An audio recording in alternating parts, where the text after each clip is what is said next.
Hi everyone, my name is Jennifer Granado. This is the presentation of my final project for course CS50's Introduction to Cybersecurity. This presentation was recorded on December 7, 2023. In this presentation, I will analyze and present the incident reported in the Hacker News article with the title Cybercriminals Combine Phishing and EV Certificates to Deliver Ransomware Payloads. I have selected this article because it explains a real-world failure which includes two of the topics reviewed during the CS50 course. Let's check the agenda of the presentation. The points we will review during this presentation are a brief introduction of the article, then talk a little about the incident report. To understand a little more about the failure, we will check the infection chain graphic. To complement the information article, we will review some phishing statistics. And finally, we will show the conclusion and recommendations. Introduction. The threat actors behind Redline and Vidar information stealers were observed pivoting to ransomware through phishing campaigns that spread initial payloads signed with extended validation EV co-signing certificates. In this presentation, I'm going deep into the investigation results to show how these threat actors use information stealing malware with EV co-signing certificates and later deliver ransomware payloads to its victims using the same delivery method. Let's talk a little about the two actors mentioned before. Redline Stealer is a piece of malware that specifically targets end users. It is a stealer distributed as cracked games, applications, and services. Vidar is primarily an info stealer, meaning that it is designed to collect a variety of sensitive information from an infected computer and exfiltrate this data to an attacker. Now let me talk about the incident on detail.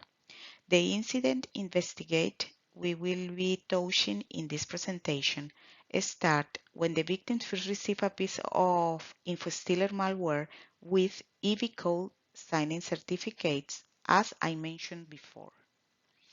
After some time, the victim starts receiving ransomware payloads using the same delivery technique.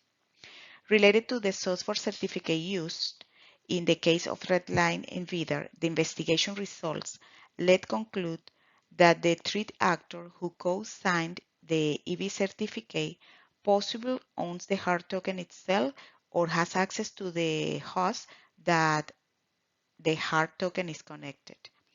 Early this year, Redline targeted the hospitality industry with its InfoStealer malware. The attacks of the incident we are discussing here start with phishing email that employ lures to trick victims into running malicious attachments that masquerade as PDF or JPG image but are executables that jumpstart the compromise upon running. Initially, the campaign targeting the victim delivered stealer malware around July 10 this year, and later, on August 9, a ransomware payload made its way. The files used to drop the ransomware payload did not have EV certificates. The victim received an email containing a bogus TripAdvisor complaint email attachment, TripAdvisor complaint.pdf.htm, triggering a sequence of steps that culminate in the deployment of ransomware. The attachment used a double file extension, .pdf, .htm, to masquerade itself as a benign .pdf file and conceal the actual .htm payload. As the investigation concludes, the two attacks originate from the same threat actor and were spread using the same delivery method. Its scenario shows a division of labor between the payload provider and operators. Perfect. Now let me show you the infection chain graphic. Now, let me show you the graphic with the infection chain detail. In this graphic, you can see the initial phishing email that contains the attachment. The attachment has double extension, TripAdvisor complaint.pdf.htm. This attachment file executes JavaScript files. Then drop the second executable file, TripAdvisor complaint possible suspension.x. This executes the process injection. Then, with the second injection, CMD.exe, execute the process handling. And finally, the ransomware was injected. As a complementary information, I would like to show you some phishing and malware volume. BAIT is a global leader in threat detection and response. BAIT report a step rise in phishing attacks in Q1 2023, with volumes increasing by 102% quarter-over-quarter, accounting for the highest Q1 total since 2018.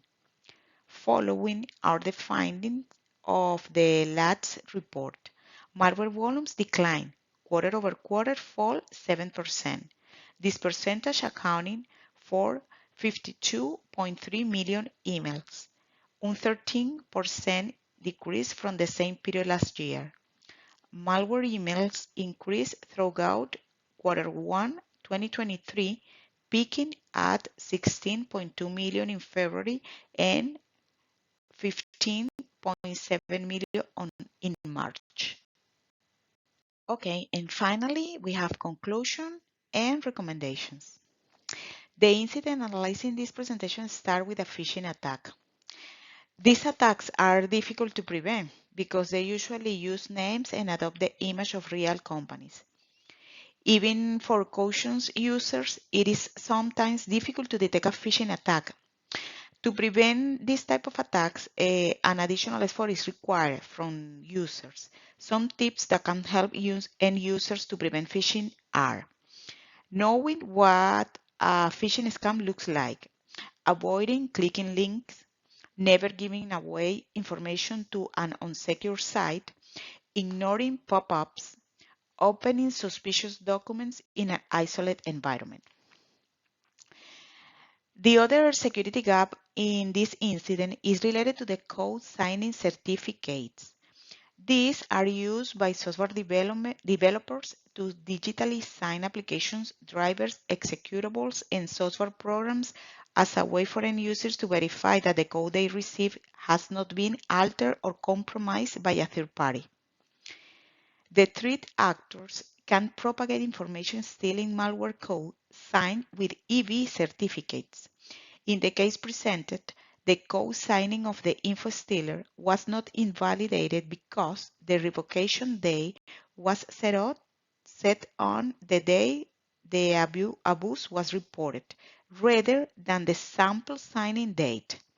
The malware sample was signed earlier than the revocation day is set, and thus continue to have a valid signature verification. Revoking abuse certificate with compromised private keys should also be thoroughly investigated to ensure that adjustment to revocation dates made by certificate authority cover all instances of the use of malicious files. As a final point, I would like to underline the importance of configuring and updating attack surface protections that remove malicious items before they even reach users. For the organizations need to take steps earlier in the threat life cycle to prevent attacks and implement measures to detect breaches before they cause extensive harm. In the case of ransomware attacks, early detection and mitigation can prevent threat actors from harvesting enough information they can leverage for a ransomware attack. For users should also avoid or refrain from downloading files, programs, and software from unverified sources and websites, and install a multi-layer protection system for their individual and enterprise systems. This is all in my presentation. I have finished. Thank you for your attention.